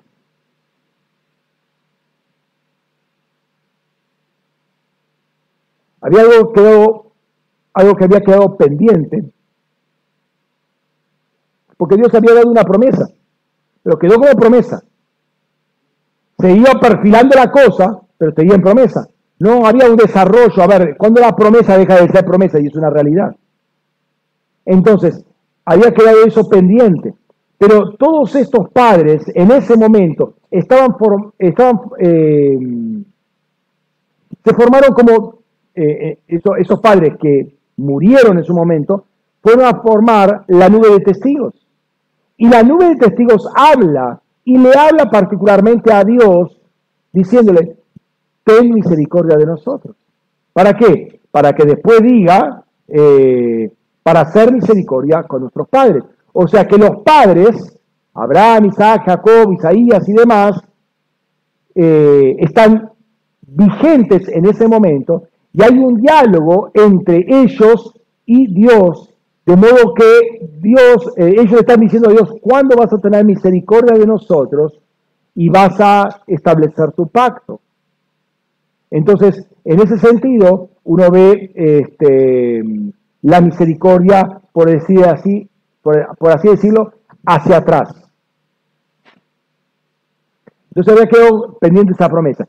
En Apocalipsis 6, 10 y 11 se habla de gente que salió de la gran tribulación y le dicen a Dios, ¿hasta cuándo, soberano Dios, soberano Señor, santo y verdadero, no juzgas y vengas nuestra sangre de los que moran en la tierra? Es decir, hay una interacción aún presente, activa, entre la nube de testigos y Dios. Acá sí, es una nube de testigos, pero acá son los que salieron de la tribulación, que está pidiendo que la situación cambie para que sea vengada su sangre. Luego, cuando le habla particularmente a su hijo Juan el Bautista, vuelve a hablar de la misericordia en 1:78. Fíjate lo que dice. Hay otro texto que aparece interesante acá. No vamos a leer ese 1:78, porque lo pueden leer, está ahí de la misericordia, pero fíjate lo que dice 1:76. Hey, 1:76. Y tú, hijo mío, le habla Juan el Bautista, ¿no? Serás llamado profeta del Altísimo, porque irás delante de la faz del Señor, delante del rostro del Señor, para preparar sus caminos. Juan iría delante del rostro del Señor. El tercer viviente tenía rostro como de hombre. ¿Cómo es este rostro entonces? Es un rostro que habla misericordia, que con los ojos hacia adelante busca hacer misericordia, pero con los ojos para atrás, digamos, cronológicamente, mirando una genética cronológicamente distante, ya del pasado, busca hacer misericordia por todos ellos, porque había una promesa de por medio. Ahora, recordemos una vez más este pasaje, 2 Corintios capítulo 4, versículo 6. Porque el Dios que dijo, resplandezca luz de la tiniebla, es el que resplandeció en nuestros corazones para iluminación del conocimiento de la gloria de Dios en la faz de Cristo. El conocimiento de la gloria de Dios está en el rostro de Cristo. Y este rostro del ser viviente, del tercer ser viviente, es el rostro como de un hombre. O sea, que está reflejando toda esa misericordia de parte de Dios. Dice la palabra de Dios en Habacuc 2:14 que toda la tierra será llena del conocimiento de la gloria de Yahvé, como las aguas cubren el mar. ¡Qué interesante! El conocimiento de la gloria de Dios está en el rostro de Cristo. Entonces cuando dice, todo ojo lo verá, Apocalipsis 1:7, todo ojo lo verá, es que van a ver a Cristo. No es una señal de internet, hermanos. ¿Dónde van a ver el rostro de Cristo?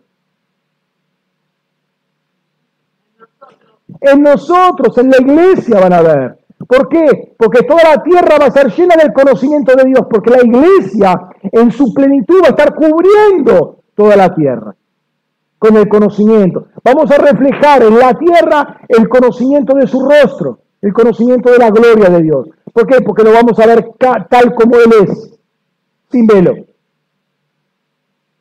El rostro de este ser viviente muestra misericordia, muestra gobierno, muestra compasión, pero también muestra conocimiento de la gloria de Dios. Y si todo esto se combina en el rostro del hombre, hacer misericordia no solamente tiene que ver con tener compasión, a cómo hoy se entiende el tener compasión, que no digo que esté mal, ¿sí? No digo que esté mal, pero también, y no pretendo ser duro acá, la misericordia no es contraria a la justicia de Dios, ni tampoco al conocimiento de Dios.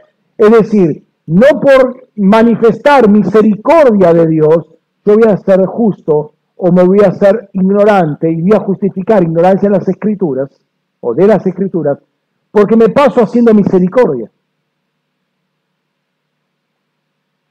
Hay una primera instancia en el accionar de Jesús en misericordia o de tener misericordia, cuando suple lo básico que tenían estos,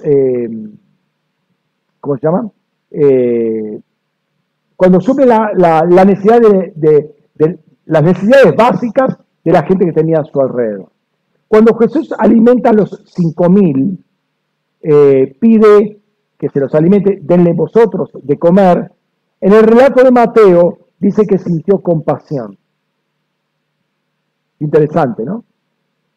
Por lo cual, primero sanó a muchos y luego los alimentó milagrosamente.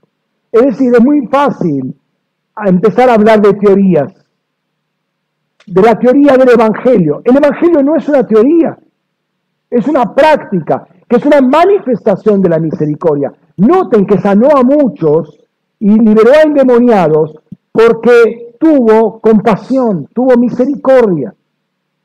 Más tarde, cuando alimenta a los 4.000, dice Mateo 15:32, sintió compasión por la muchedumbre. Claro, estuvo 3 días hablándole y hablándole y hablando y no tenían dónde ir y qué comer. Y uno puede decir, bueno, no voy a estar alimentando innecesariamente a la gente que escuche la palabra.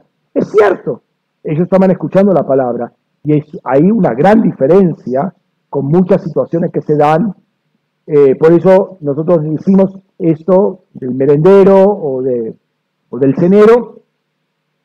No es una olla popular. Ni siquiera venimos a adoctrinar a la gente. Acá venimos a enseñarles lo que la palabra de Dios dice. ¿Para qué? Para que la iglesia ya no te tenga que alimentar de esta manera, sino que te pueda alimentar de otra manera.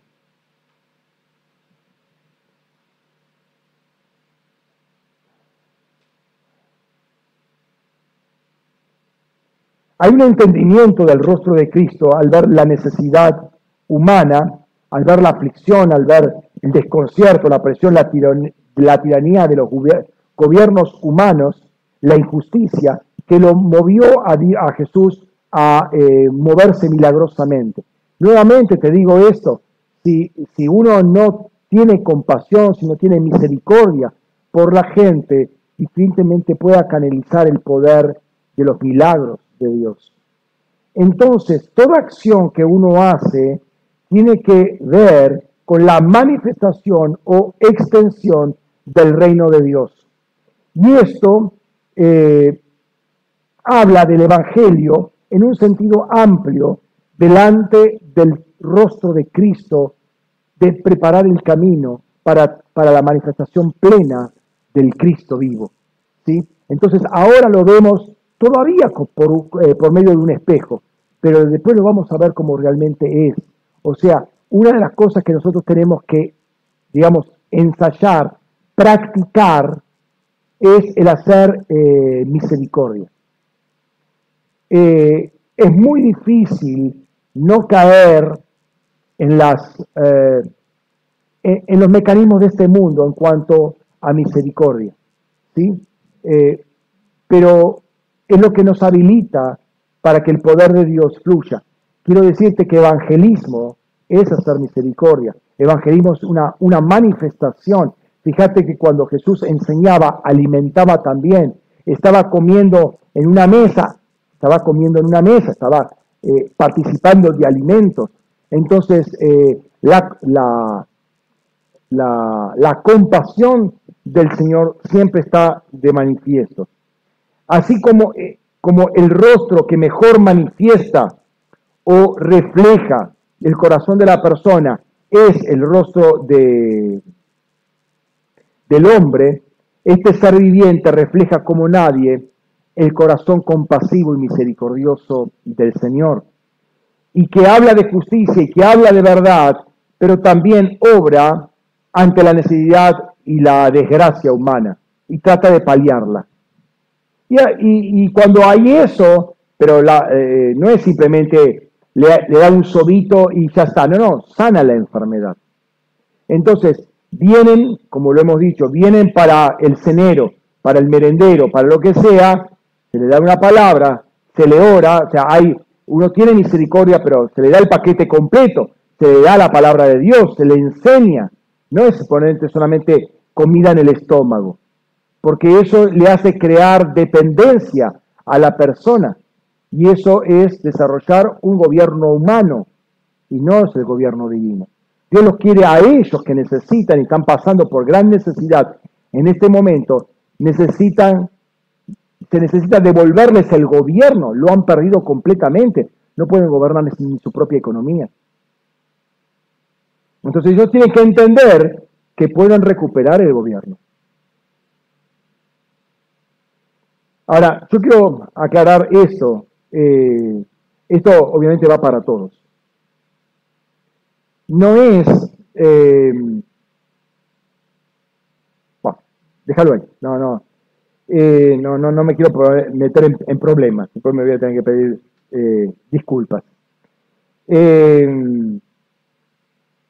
La obra de misericordia va a confrontar toda injusticia y toda opresión. La va a confrontar como Jesús confrontó a los fariseos, a los saduceos, a los escribas, como Juan el Bautista confrontó a los reyes y príncipes de turno, a los humanos los confrontó, porque los confrontaba en el espíritu también, ¿no? La obra entonces va a confrontar, el accionar divino va a irrumpir en el orden caído y va a traer restauración, va a traer transformación para que esas personas que no tienen gobierno puedan tener gobierno. Entonces, esas personas que hoy, por X razón, han perdido absolutamente todo, bueno, tienen que entender que a la iglesia no se va para comer.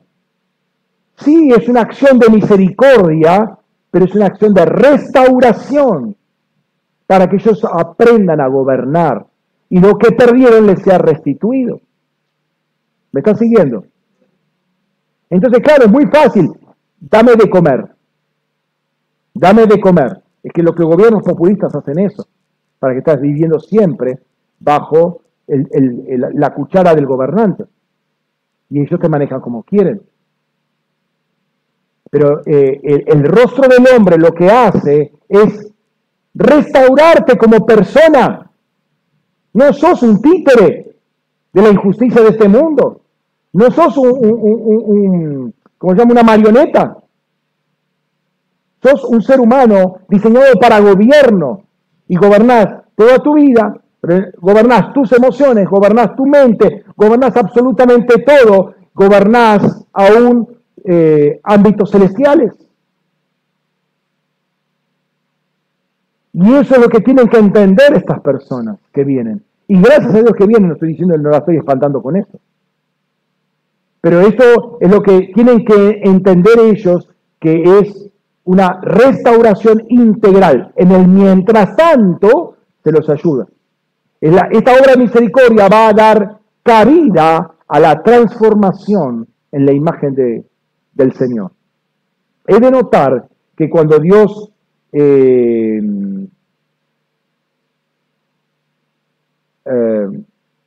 había creado los animales y Adán y le trae todos esos animales Dios y le pone nombre Adán a esos animales y ese nombre quedó, es decir, Dios lo llamó como el hombre quiso que le llamaran. Las Escrituras dice que le faltaba algo a Adán. Vio que no estaba completo Adán. ¿Por qué? Porque le faltaba la idónea. ¿Sí? ¿Se acuerdan? Capítulo 2 de Génesis. Entonces le haré una compañera idónea. Ahora, cuando él la recibe a la compañera, dice, ahora esta es hueso de mis huesos y carne de mi carne, tiene mi ADN. Yo no me puedo relacionar con los animales. Yo no me puedo relacionar con el becerro, con el águila. El becerro puede ser, si lo cría de chico, puede ser que te responda. Pero con un águila, mejor ponerte un guante bastante grueso. Con un león, sí, hay casos. Hay casos que tuvieron que cambiar de personal de seguridad también. Entonces, pero con el que mejor se relaciona el hombre, ¿con cuál es? Con el hombre. Porque es su imagen. Entonces, la misericordia es propio, es natural en cada uno de nosotros. Es algo que debería fluir. Es básicamente fundamental para mostrar que somos seres humanos. El gobierno de Dios es un gobierno misericordioso.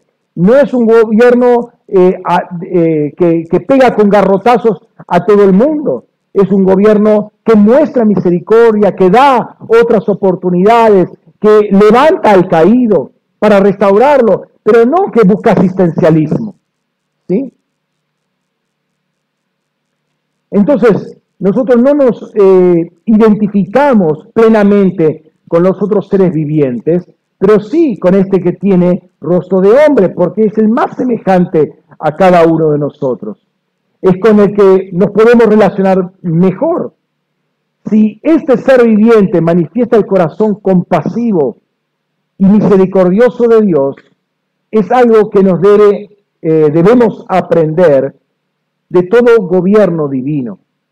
El gobierno divino no es un gobierno autoritario, no es un gobierno de gritos, no es un gobierno de garrote, no es un gobierno de control, de autoritarismos. Ese no es el gobierno de Dios. El gobierno de Dios es aquel que muestra compasión. Al mostrar eso, se desata el poder de Dios. Yo no voy a hacer fuerza para que haya un milagro, no puedo hacer eso.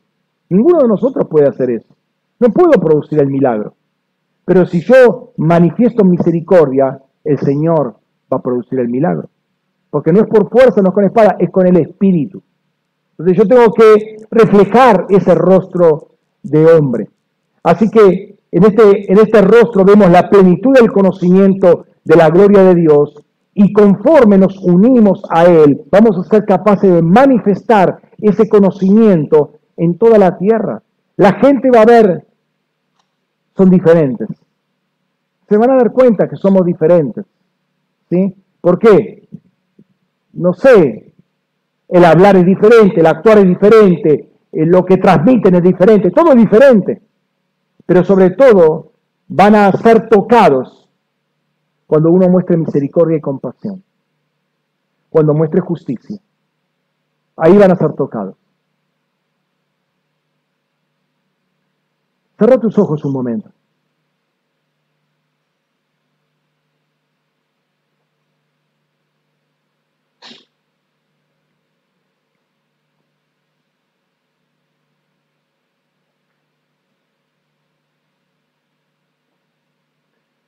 Padre, en esta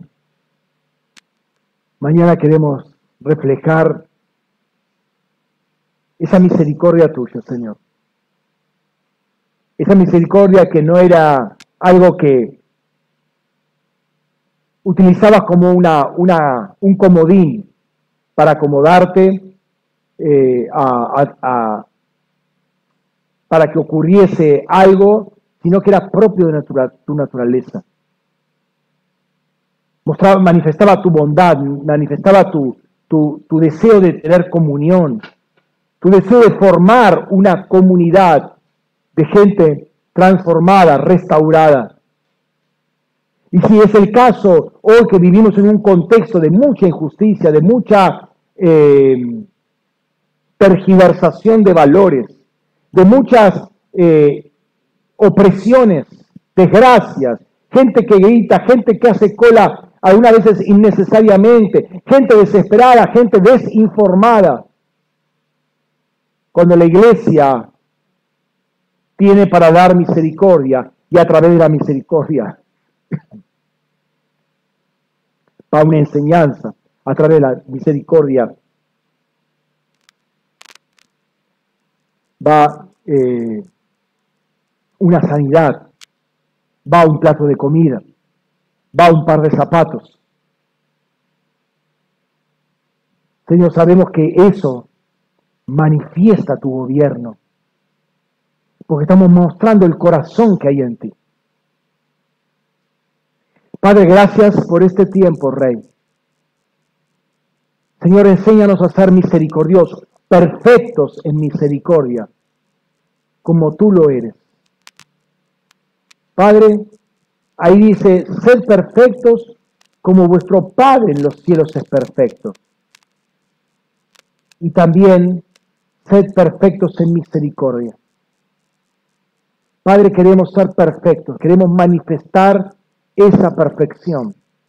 Queremos manifestar ese amor, esa compasión, ese cuidado, esa atención, todos esos ojos que están mirando los más mínimos detalles, que no se le escapa nada, nada a este ser, no se le escapa absolutamente nada para ser perfectos. En el nombre de Cristo Jesús, Y Padre, pedimos a tus ángeles que tomen esta palabra y que la puedan llevar a donde tiene que ser oída, como ángeles puestos al servicio de aquellos que son ministradores, de aquellos que van a heredar la salvación o que ya la heredaron, como llamas de fuego, lleven este mensaje más allá de nuestro entendimiento, para que la iglesia esté siendo perfeccionada en misericordia y compasión, en justicia y en verdad, Señor, y haya justicia y juicio en las cuatro patas de tu trono. En el nombre de Cristo Jesús, te adoramos, Rey. Amén. Amén. Vamos a participar ahora de la Cena del Señor. Te invito a que, bueno, a los que tienen que pasar, por favor.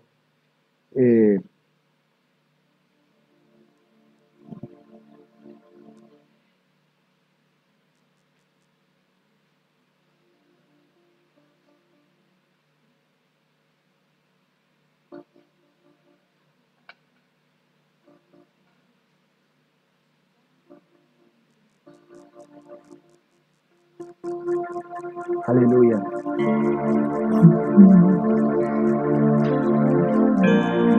Oh, Santo.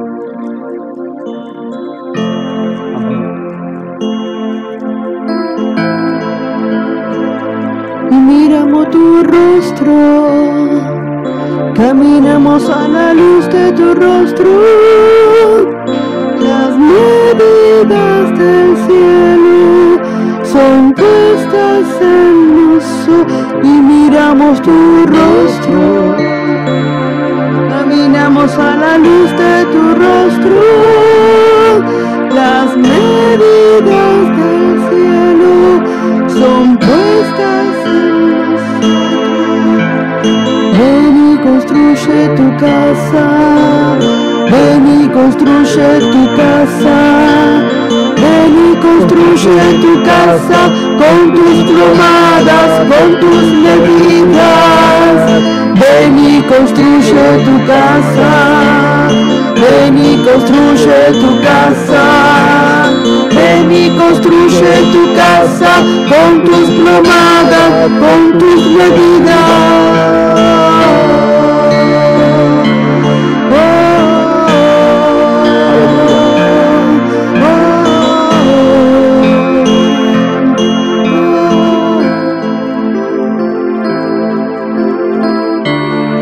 Padre, gracias por este pan y esta copa que hablan de tu misericordia, Señor, de dejar todo por nosotros. Gracias, Padre, porque un cuerpo partido habla de una sociedad que había sido partida por el pecado, y como los individualismos y las competencias afloraron a punto de matarse los unos por los otros, por algo que ellos no trabajaron por tener. Señor, tu sangre habla de nuestro pecado y de tu redención, para estar delante de ti sin velo, para estar delante de ti, delante de tu trono, y acercarnos cada día más, Señor, por tu fe, la fe que tú nos dices, Señor. Padre, te adoramos en esta mañana y te bendecimos. Gracias por este pan y esta copa, Señor, y participamos de ello con acción de gracias, en el nombre de Cristo Jesús. Amén, amén. Participa, hermano.